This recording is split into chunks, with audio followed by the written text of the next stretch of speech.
ndax bi suñu baay ba Alaaji Abdou Sy génnee àdduna les Marocains dañu mettre le drapeau en berne loolu wane na fan la ñu teg laa xat tarixa tijaaniya bu ngi demee Fès gi nga xam ne dañ koy ziyaare ji fa ñuy ziyaare ji El Hadji Abdou Aziz Sy ak Taïbu Ndiaye ñoo ko defaraat ba sénégalais di fa munti dem kon ñooñu am na fu ñu teg les sénégalais kon may ñaan ñu jël le représentant de Serigne Babacar Sy Mansour boole ko un représentant des Layènes de la famille Marienne et des Niassène ma kitaabu ni parce que j'ai beaucoup d'amis dans la famille royale bu délégation boobu demee au Maroc bu ñuy ñibbis dañuy ànd ak suñuy doom maa ngi leen di gërëm di leen sant wasalaam.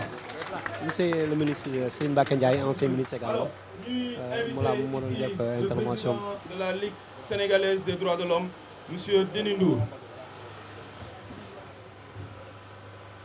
jërëjëf ñu ngi nuyu mbooloo mi yëpp waaye wax ji day gàtt li tax muy gàtt mooy dafa am li ñuy def li ñuy naan procès boo xam ne équitableul te Sénégal nag dafa bokk ci communauté internationale bootu ci mbootaayu xeet yi ñu koy wax Nations Unies mu am article bu ñuy wax article 10 ci déclaration universelle des droits de l'homme article boobu dafa ne nit ku ne da nga war a am procès équitable suñuy supporters nag amuñu procès équitable donc loolu violation la ñaareel bi mooy dafa am benn article bu ñu article 14 du pacte international des droits civils et politiques loolu it dañ ko jalgati donc to the international community we are saying out loud this is not acceptable.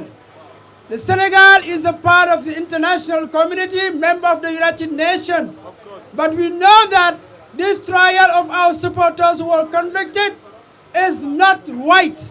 That's why we are privileging diplomacy. But if it doesn't work, we will go to the Council of the Human Rights of the United Nations. maa ngi leen di gërëm di leen sant.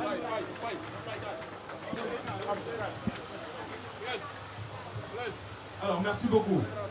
Nous avons invité le porte-parole de la Fédération sénégalaise de football et président de la commission communication de la Fédération sénégalaise de football, M. Bakary Cissé. Merci beaucoup. C'est avec désarroi, consternation et surtout indignation que nous prenons la parole aujourd'hui pour dénoncer ce qu'on a fini d'appeler le kidnapping de nos supporters, de nos 18 supporters qui croulent depuis le 18 janvier dernier dans 2 prisons marocaines.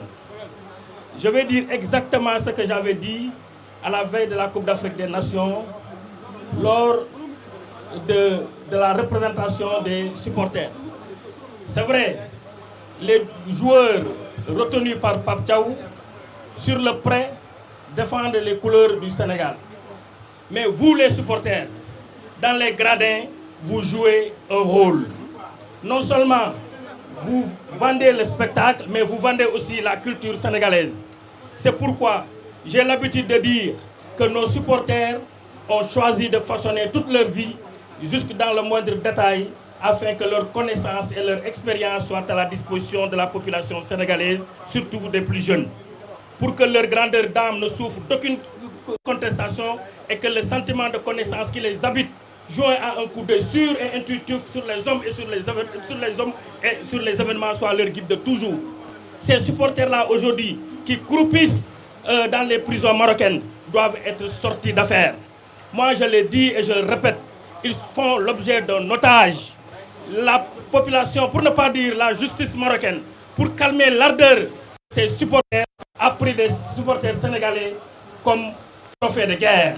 Et quelqu'un l'a dit ici, on ne gagne pas un trophée en décrétant la victoire finale. On joue et on joue, on joue. Les supporters sénégalais aujourd'hui, ils sont dans de bonnes conditions. Moi, j'ai eu l'occasion de les rencontrer à 2 reprises. J'ai participé à leur audition, j'ai participé à leur jugement. Mais j'avoue que j'avais les larmes aux yeux parce qu'ils ne le méritent pas. Ils étaient partis pour défendre les couleurs du Sénégal. Ils ont été transportés par l'État du Sénégal. Ils ont été ils ont été logés par l'État du Sénégal et cet État du Sénégal doit impérativement les accompagner, quelles que soient les circonstances. Il ne faut pas que nous l'âme il faut dire les choses telles qu'elles sont. Aujourd'hui, il n'en est pas question que ces garçons-là restent plus d'un mois en prison. Ce n'est pas normal. Non, moi je l'ai dit et je le répète. Donc, aujourd'hui, je vais terminer pour vous faire comprendre que moi je le sais et vous le savez tous, qu'entre les supporters sénégalais et l'équipe nationale du Sénégal, c'est une histoire d'amour qui existe. Ça depuis le temps de Zimomério. Ça veut dire quoi? C'est comme si un jeune époux disait à son épouse, tu es l'onde qui étrangement soif irréel, l'endroit où les réels se confondent au réel, pour donner à ma vie une saveur lyrique. Merci beaucoup. voilà kooku mooy Bakary Cissé di bras droit ki nga xamante ni moom mooy Sadio Mané di frère di lépp ci moom Bakary Cissé moo doon def cri de cœur am nee na ku leen wax ni leen Sénégalais yi ñu ngi ci jàmm dañuy wax lu leen neex. ak monsieur Madi Touré se prépare pour leur prise de parole. Babacar dafay surseoir prise de parole am, c'est ça? Voilà, Madi Touré, président de Génération Football. Voilà, Ousmane Sarr également di activiste moom moo nekk noonu donc Ousmane Sarr moom moo nekk noonu di war a yëkkati kàddoom donc ñu taaxeelu Ousmane.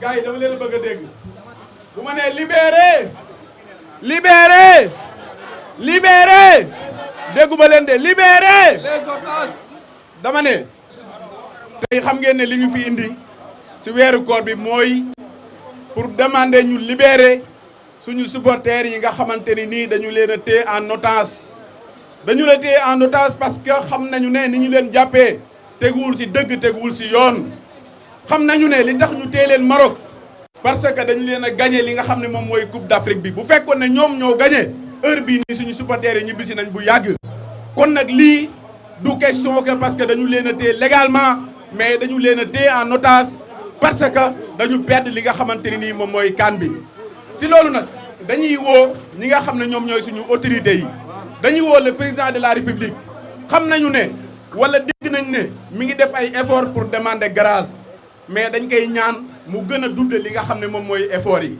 bu fekkee ne nag royaume bi Maroc dañu lànk ne duñu libérer ñi nga xam ne ñoom ñooy suñu otage yi ñu téye am na ay voies juridiques yoo xam ne yu légal la mu nekk ay convention d'entraide judiciaire yoo xam ne dafa dox entre Sénégal ak Maroc parce que nag bu fekkee négocier nañ ba sonn mënuñ ci dara nañu jaar ci voie juridique bi bu ko defee ñu jële leen indi leen parce que ci convention yooyu dañu wax lu leer que ne diggante Sénégal ak Maroc bu fekkee dafa am ay doomi réew yoo xamante ni nii kenn ci ñoom dañu leen a téye condamné leen ba tëj leen li nga xam ne moom mooy peine de prison mën nañu jaar ci convention yooyu pour indi leen def li ñuy tuddee transfèrement de détenus kon loolu la ñuy sàkku ñu def ko parce que nag wax dëgg yàlla boobu ba léegi ñu ngi wax di négocier beneen bi aussi fi may daanalee mooy bu fekkee ne dañu am fédération sénégalaise de football am ay joueurs yoo xamante ni nii ñoom ñoo taxoon supporters yi mobilisé wu dem te boobu ba léegi nag dañu gis ne dañu nekk ci silence bu méttee te loolu du dëgg du yoon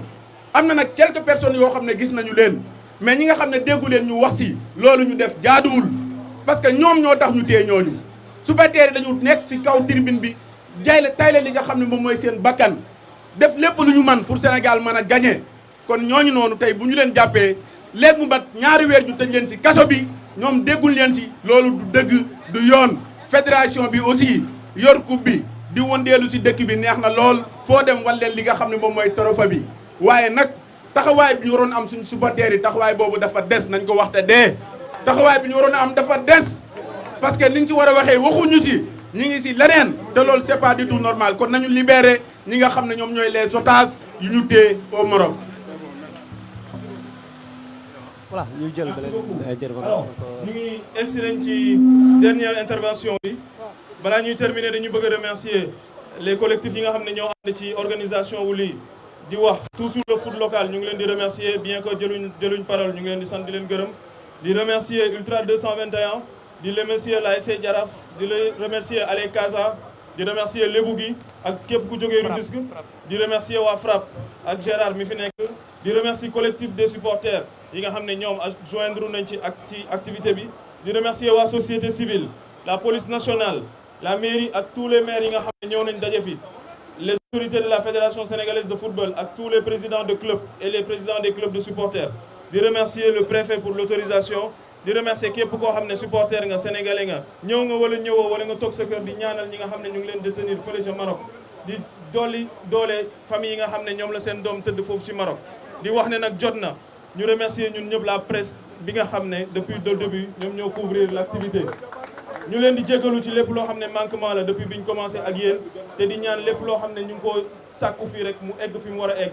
Toutes les personnes qui ont été là et toutes les autorités qui peuvent intervenir sur cette action-là, on les invite à faire le nécessaire pour que nos frères soient libérés. Juste après, je vais passer la parole à M. Madi Touré qui va parler di mën a tëj li nga xam ne moom mooy prise de parole yi ndax heure bi ñu mayoon jot na di remercier Souleymane Gueye di remercier képp koo xam ne jàpp na ci jour. Merci beaucoup. Monsieur Madi Touré. Voilà, c'est Madi Touré moom mooy waaj jël moom mooy président fédération Génération Foot également monsieur Madi Touré voilà. na li ñu waroon wax yëpp wax nañ ko. Je vais pas être long.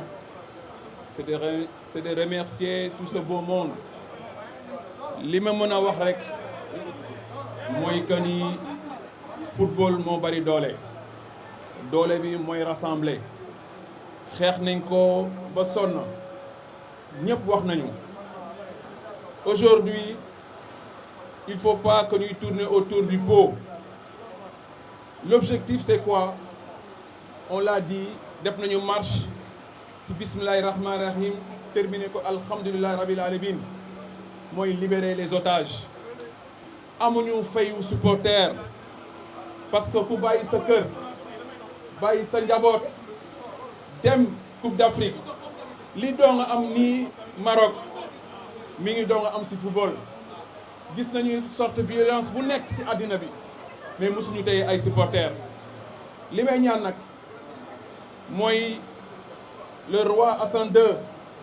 Je pense que c'est un roi le roi Mohamed VI. Je pense que c'est un roi intelligent et que je pense qu'aujourd'hui avec le président Diomaye Faye dinañu trouver un consensus pour qu'on puisse libérer nos supporters. Jot na parce que sànq ba may xool may waxtaan sama benn xarit nee na la finale c'était le 18 janvier et il y a 18 supporters.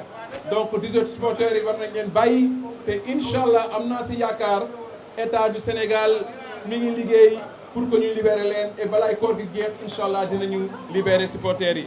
nañu ànd ak dal mooy def lépp def nañu marché yi amul violence donc Sénégal du dëkk violence donc bu ñu xoolee li mënte am tey nañu xool que li gën mooy que ñu bàyyi suñu supporters pour que les familles soient tranquilles. Je vous remercie à tous et vous dire inch'Allah dinañ ci tasewaat pour fêter la libération de ces otages qui sont au Maroc. Merci à vous. Voilà. Alors s'il vous plaît, une dernière intervention qui m'a été signalée. Annoncé woon naa ko dañuy may juste monsieur Babacar Ndiaye